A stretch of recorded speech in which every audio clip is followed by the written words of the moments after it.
विकास समय से भी न्यूज में तमाम दर्शकों का बहुत बहुत स्वागत। आज हम एक खास शख्सियत से मुलाकात कराने वाले हैं जो कि हमारे समक्ष हैं, मिस्टर वैभव राज सिंह, और हाल ही में IRS के पद पर तैनात हैं।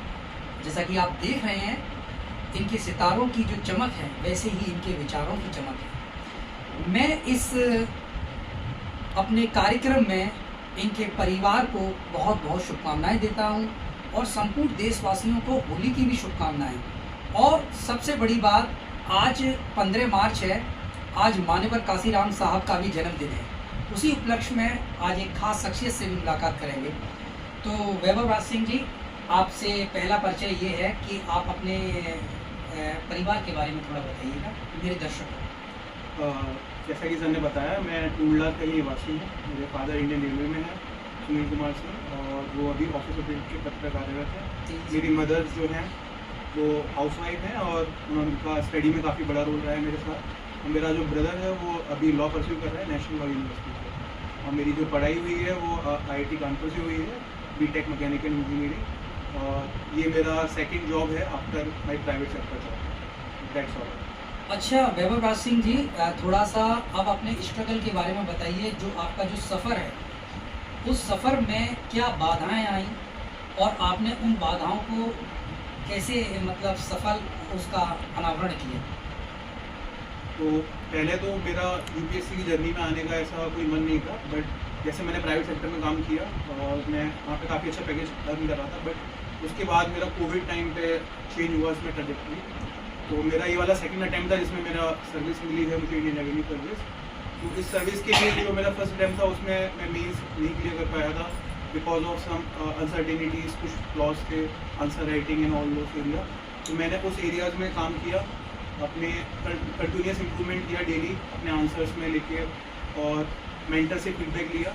तो आई थिंक मुझे लगता है कि कंटिन्यूस इम्प्रूवमेंट जरूरी है। आप daily day by day improve करें, वो बहुत इंपॉर्टेंट है। अच्छा वैभव राज जी, आपसे एक बात पूछनी है कि लोगों का सपना तो बहुत बड़ा होता है, लेकिन सपनों में जो हमारा वर्किंग होता है, जो एक अनुशासन होता है, एक कंसंट्रेशन लेवल होता है, और बहुत सारी परिस्थितियां विपरीत भी होती हैं, प्रतिकूल भी होती हैं। उनको अनुकूल करने के लिए हमें कितने घंटे की मतलब स्टडी करना अनिवार्य है, या हमें किस तरीके से, ये हमारे दर्शकों को बताइए, क्योंकि सपना सबका यही होता है।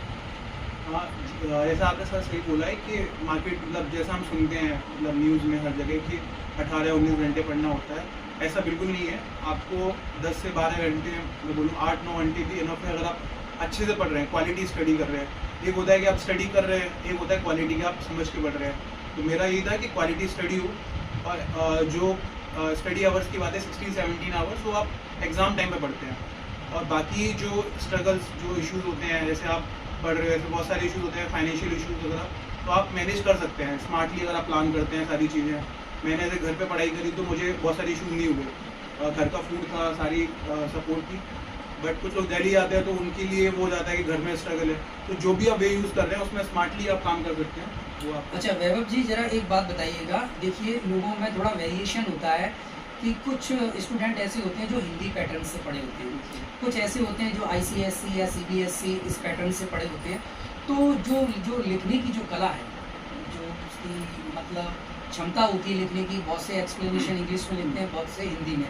तो आपको क्या लगता है कि मतलब Hindi medium is better than English medium, या बोथ आर इक्वलेंट? मेरे ख्याल से दोनों ही से बराबर है, कोई फ़र्क नहीं है। जैसा मैंने सर्विस में भी देखा है, मेरे साथ कई सारे लोग हैं जो हिंदी मीडियम से हैं, और उनका ऐसा है कि वो बिल्कुल ही हिंदी से पढ़े हैं, उनकी BA और हिंदी से हुई है।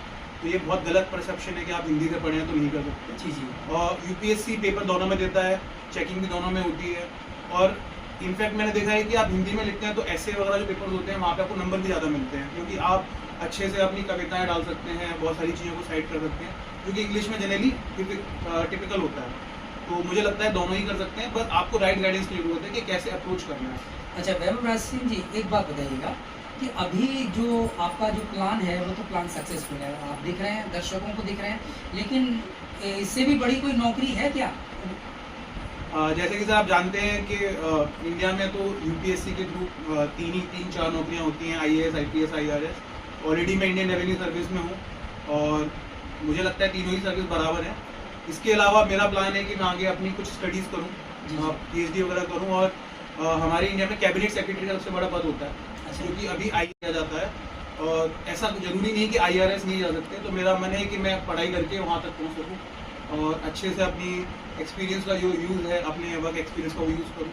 तो सर मेरा यही सपना है और अभी तो मैं ये कंटिन्यू करूँ। अच्छा वैभव जी, एक बात बताइएगा कि अगर आपको इससे अच्छा पद मिलता है तो क्या आप उस पद को ऑप्ट करना चाहेंगे या इसी जॉब पर ही संतुष्टि जाहिर करेंगे? सर मुझे लगता है ऑलरेडी जिस जॉब में हूँ वो बहुत अच्छा पद है, और अच्छा और बुरा एक परसेप्शन की बात है। जैसे मैं जिस सर्विस में हूँ, already we get the flavour of IAS, IPS and all other service like Indian audit and account service, Indian foreign service. तो और वर्क लाइफ बैलेंस भी बहुत अच्छा है कि हमारा 5 डे वर्किंग है, we use to get time with family, तो वो बहुत अच्छी पार्ट है।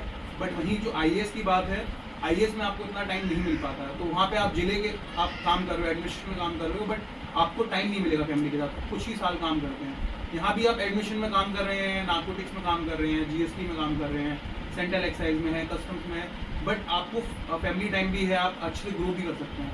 तो मेरे सर परसेप्शन में सारी सर्विस अच्छी है, हर किसी के प्रॉस एंड कॉन्स हैं। अच्छा वैभव जी, जरा एक बात बताइएगा, जैसे जो आप जिस जॉब में हैं उसमें पूर्ण समर्पण तो खैर होना ही चाहिए, क्योंकि अगर सरकार फेथ उन्होंने आपके ऊपर ट्रस्ट किया है, आपको बनाया जा रहा है इस लायक, तो मुझे लगता है पूरा डेडिकेशन होना चाहिए, पूरा समर्पण होना चाहिए। तो आपको क्या लगता है कि जो आपका जो क्षेत्र है वो सबसे बड़ा क्षेत्र है, इसमें काम ज़्यादा है, बड़ा लेवल है, इसमें एरिया ज़्यादा है? Yes sir, I agree with your point कि सर इसमें बहुत ज़्यादा एरिया है, डाइवर्सिटी काफ़ी ज़्यादा है।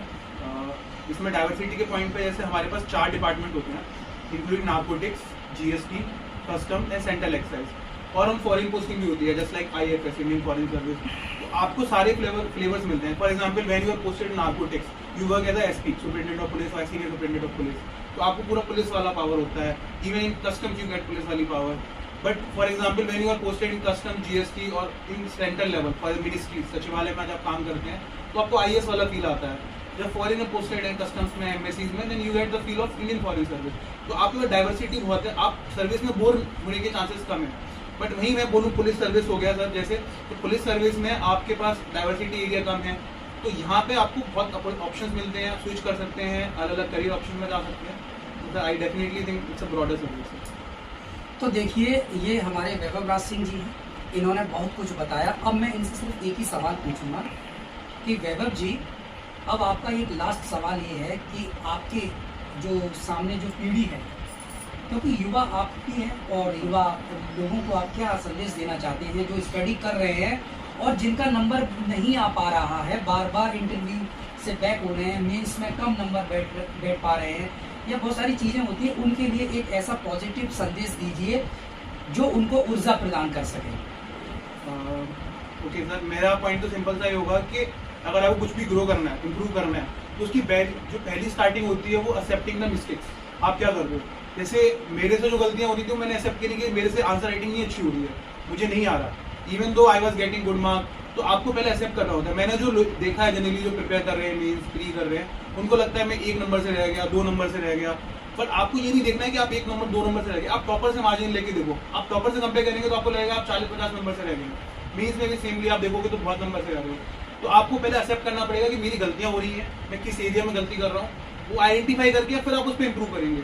लोग क्या करते हैं, बस अरे मेरा हो गया फिर दोबारा देते हैं, वो सेम गलतियां फिर रिपीट करते हैं। तो मुझे लगता है कि आप पहले अपनी गलतियों को एनालाइज करें, रूट कॉज एनालिसिस बोल सकते हैं इसे, आप आइडेंटिफाई करें, उसको वर्क करें। अगर वो आपको पता चल जाते हैं देन आप इंप्रूव तो अपने आप ही कर लेंगे। तो ये बहुत इंपॉर्टेंट है, और डिस्ट्रैक्शन से दूर रहें। जैसे जो सोशल मीडिया हो गया, बहुत सारे और भी डिस्ट्रैक्शन रहते हैं, उसको अवॉइड करें और अपना जो गोल है वो क्लियर रखें। तो देखिए, वैभव जी ने बहुत अच्छा संदेश दिया। मैं अपने सभी युवा साथियों से भी आग्रह करता हूँ, अपील करता हूँ, जो भी ट्रेनिंग कर रहे हैं या अपनी किसी भी कोचिंग से मतलब ट्यूशन ले रहे हैं, कुछ भी कर रहे हैं, अगर कहीं ना कहीं दिक्कतें आ रही हैं